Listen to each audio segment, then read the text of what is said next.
Est-ce que tu te souviens de cette phrase?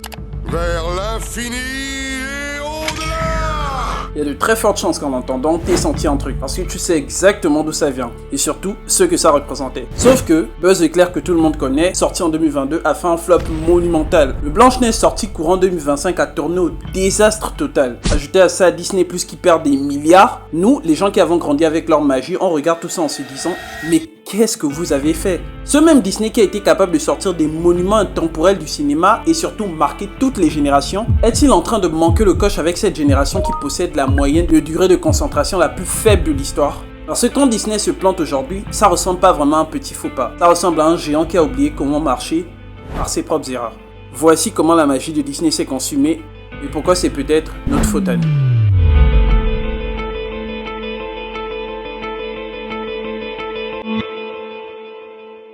A la base, Disney c'était un tapis volant, un rat qui cuisine, une fille qui est la seule au monde à avoir sa pointure de chaussures et des jouets qui ont plus d'émotions que la moitié de la planète. C'était de l'imagination pure, de la prise de risque et surtout de l'art. Aladdin, c'est pas juste un voleur amoureux, c'est une masterclass d'écriture avec un héros imparfait qui veut juste être aimé pour qui il est et pas pour le milieu qu'il a vu grandir. De plus, on tient sur le film le plus grand méchant de l'histoire de Disney, mais bon, ce n'est que mon avis, ne me terminez pas. Ratatouille, lui, c'est pas juste un rat qui cuisine, ce serait limite faire du blasphème de le limiter à ça. C'est le film le plus motivant jamais créé pour tous ceux qui venaient de rien. Cendrillon, c'est littéralement un film qui, sorti au 21e siècle, serait récompensé de toutes sortes de prix, parce qu'il a très peu vieilli sur les thématiques abordées. Avec nos yeux globuleux d'enfants, on ne pouvait pas du tout comprendre la complexité des sujets abordés dans cette magnifique animation. Et Toy Story, c'est la première fois que l'animation 3D avait servi à un vrai message. Et si tes jouets avaient peur d'être abandonnés.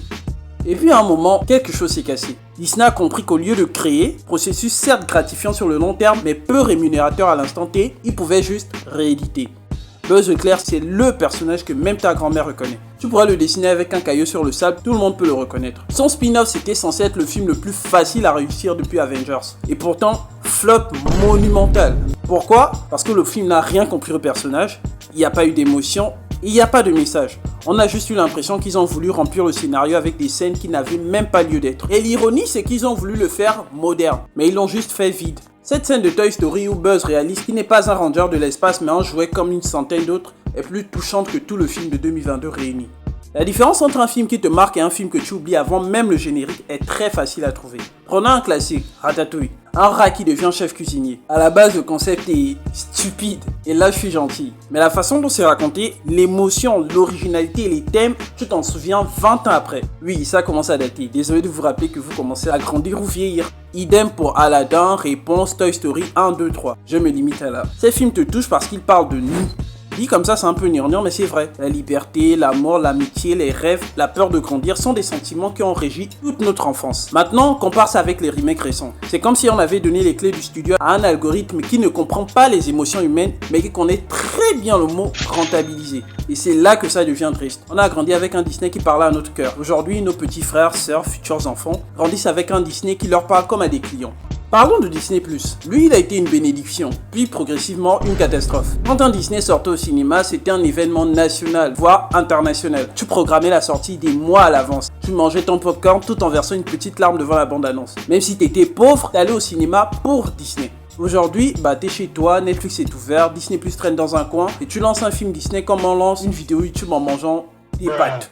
Le problème, c'est que pour nourrir la plateforme, il faut produire en masse. Et quand tu fais de la quantité, forcément tu détruis la qualité. Le prestige, il est mort. La rareté aussi. Disney a transformé la magie en contenu à consommer. Et surtout, le binge-watching. Quand tout devient accessible instantanément, ton cerveau ne valorise plus rien. J'en ai parlé maintes fois, mais c'est à mon sens le plus gros vice que rencontre notre génération actuelle. Tu regardes, puis tu oublies. Disney+ a créé un paradoxe terrible. Plus tu donnes de magie à travers des contenus en overdose, moins les gens en ressentent. Et voilà comment un empire s'autodétruit en croyant se moderniser. Maintenant, on doit être honnête, un tout petit peu. Disney décline, oui, mais nous aussi, on a grandi. Et ça, Disney n'a jamais su le gérer. Nous, on a grandi sans téléphone à 3 ans. Les générations récentes, elles ont TikTok, Twitch, Insta, YouTube. Alors attention, c'est un champ de bataille. Et je suis bien placé pour le dire, vu que la moitié d'entre eux auront déjà quitté la vidéo à cet instant précis. Parce que leur cerveau vit de la surstimulation, chose très néfaste, vous vous en doutez. Disney n'a pas compris que le public actuel veut du rythme, de l'humour et pas nécessairement de la profondeur, mais un vrai message raconté à un rythme d'un plan toutes les 2 secondes. De plus, ces enfants de la nouvelle génération sont exposés à la guerre, l'IA, les réseaux sociaux, la crise sociale, les infos 24 heures sur 24, la comparaison permanente et la pression scolaire. Disney continue de raconter des histoires comme si on était en 2008. Ça passe plus. On va être honnête, l'âge d'or de Disney, c'était le nôtre. Ou un peu plus loin. Et oui, ça fait un peu mal de le dire. Ça fait mal de voir un géant qu'on a aimé devenir une usine à contenu. Ça fait mal de voir les héros de notre jeunesse devenir des parodies d'eux-mêmes. Mais en même temps, c'est pas perdu. Parce que la magie Disney n'a jamais été dans leur studio. Elle était dans la façon dont on s'émerveillait, dans la façon dont un film pouvait changer notre vie et nous faire voir le monde sous un autre angle. Dans la façon dont ces simples animations pouvaient créer des vocations.